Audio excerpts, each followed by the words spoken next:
Good afternoon, Nova Nation. It's WXVU Sports Director David Szczepanski coming to you again, Lancaster Ave behind me. And it is time for your Villanova women's basketball recap as Villanova went down to the battle for Atlantis in the Bahamas at Imperial Arena. Played some tough games against some very good competition. They played 3 games when it was all said and done.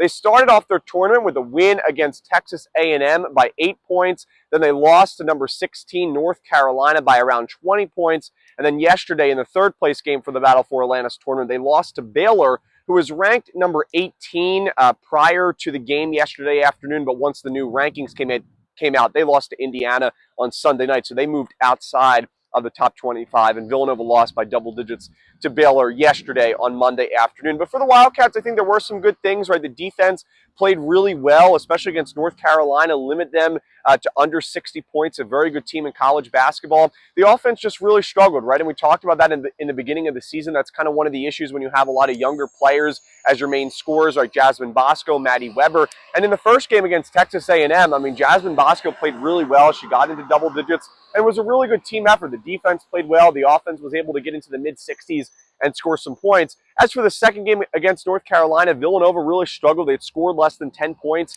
in a quarter or two in that game against North Carolina, so that just shows how the offense really struggled to get things going. They did not shoot well from the field.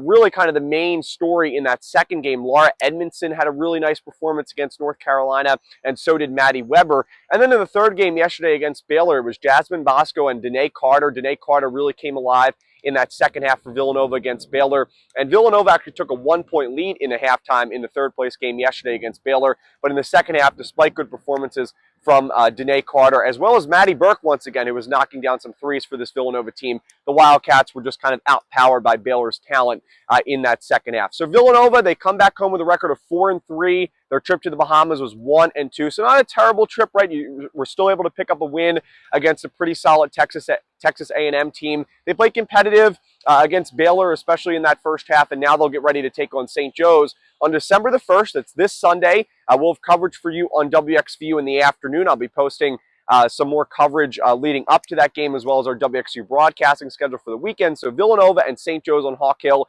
this Sunday. Stay tuned for much more action, Nova Nation. This has been your Villanova women's basketball preview. I'm David Szczepanski coming to you from Lancaster Avenue behind me. And as always, go Cats!